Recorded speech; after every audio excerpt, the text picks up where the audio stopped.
Hello everyone, आज के इस वीडियो लेक्चर में हम बात करेंगे नर्वस टिश्यू के बारे में। जो नर्वस टिश्यू है ये हमारा fourth kind of animal tissue है। अब से पहले हमने 3 तरीके के जो एनिमल टिश्यू है उनको खत्म कर लिया है। आज हम बात करेंगे नर्वस टिश्यू के बारे में, यानी कि तंत्रिका ऊतक के बारे में। देखिए गाइज, जो हमारा नर्वस टिश्यू है बहुत सारे न्यूरॉन से मिलकर बना हुआ होता है। इसकी जो स्ट्रक्चरल एंड फंक्शनल यूनिट है किसकी, नर्वस टिश्यू की, तंत्रिका ऊतक की, वो क्या है, वो न्यूरॉन है। न्यूरॉन इसकी क्या है, स्ट्रक्चरल एंड फंक्शनल यूनिट, ठीक है। तो और ये बहुत ज़्यादा इंपॉर्टेंट भी है। जो भी हमारे बॉडी में मैसेजेस का ट्रांसमिशन हो रहा है, जैसे भी हमारे दिमाग में कोई ख्याल उत्पन्न हो रहा है, कुछ भी जो हम सोचते हैं, मतलब जो दिमाग वाला सारा काम है, जो हमारा जो ये एक्शन हम ले रहे हैं, ये हमारे दिमाग में क्या है कि हमारे दिमाग में सब कुछ फीड है कि हमें किस तरीके से एक्शन लेना है, ठीक है। तो दिमाग में क्या है, न्यूरॉन्स, बहुत सा दिमाग तो पूरा न्यूरॉन्स का घर है। न्यूरॉन सबसे ज़्यादा कहाँ पर मिलते हैं, आपके ब्रेन में देखने को मिलते हैं।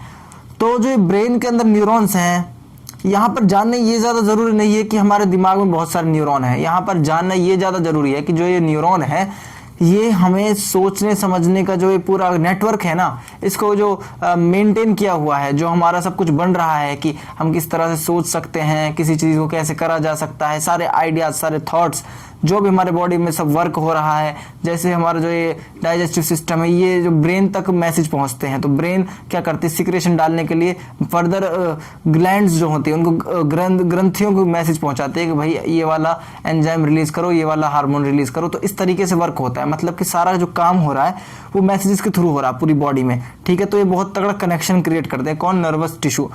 अब इस नर्वस टिश्यू की जो सबसे छोटी इकाई है वो क्या है, न्यूरॉन है। अब ये न्यूरॉन क्या करती है, ये एक साथ बहुत सारे ग्रुप बना लेती हैं और इनकी लेंथ मतलब मीटर्स तक भी हो सकती है।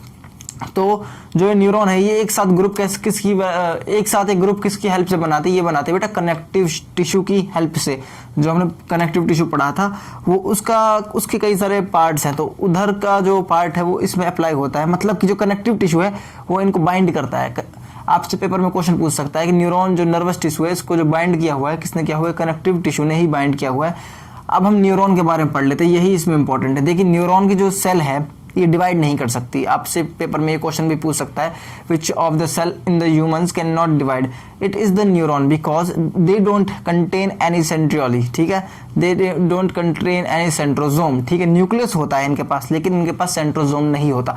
सेंट्रोजोम के अंदर सेंट्रियोली होते हैं और सेंट्रियोली क्या करते हैं, सेल को डिवाइड करने में हेल्प कराते हैं, ठीक है।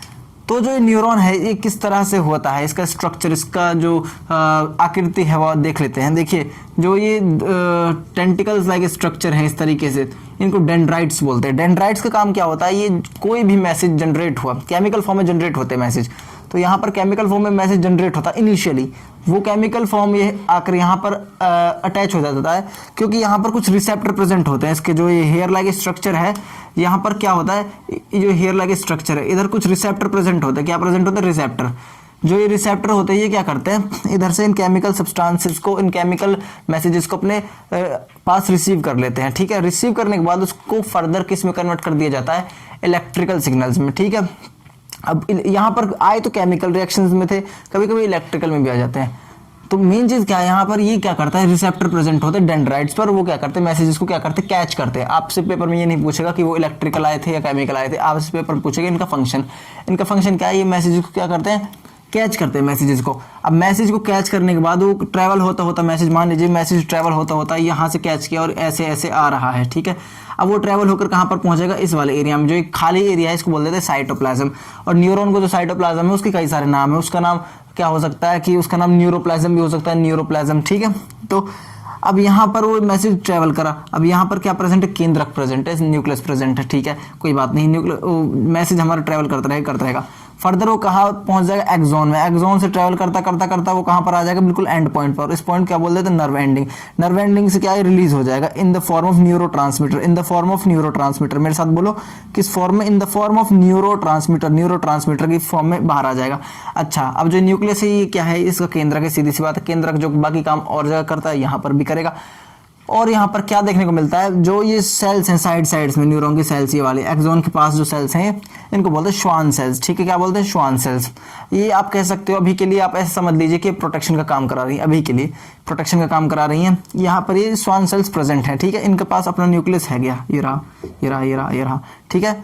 और जो ये एक ऐसी जगह होती है जहाँ पर ये एब्सेंट होती है, देखिए यहाँ पर जो स्वान सेल से क्या करते हैं, यहाँ पर ये एब्सेंट है इस पॉइंट पर, ठीक है, इधर एब्सेंट है, इधर भी एब्सेंट है, एब्सेंट भी होते हैं थोड़ा सा इनका एरिया। तो गाइस जो ये स्वान सेल से इनके पास अपना न्यूक्लियस होता है, ठीक है, और जो ये शीट है, स्वान सेल से शीट बनाते हैं, उसको बोलते हैं माइलिन शीट। क्या बोलते हैं? Myelin sheath. ऐसे समझ लीजिए, कभी कभी मैसेज डायरेक्ट ट्रैवल करेगा, कभी कभी ऐसे करेगा, यहाँ से यहाँ तक, फिर यहाँ से मैसेज यहाँ तक, मतलब मैसेज कई तरीके से ट्रैवल कर सकता है, फिर मैसेज डायरेक्ट यहाँ पर आ जाएगा। वो तो कई तरीके हो सकते हैं। आई थिंक आपको ये क्लियर हुआ होगा, और ये चैप्टर हमारा यहीं पर ख़त्म होता है। इसके बाद हम why do we fall ill वो चैप्टर पढ़ने वाले हैं, क्योंकि गाइज जो थर्ड चैप्टर है, जो इसके बाद नेक्स्ट चैप्टर है, वो क्लासिफिकेशन वाला, वो बहुत लेंथी है।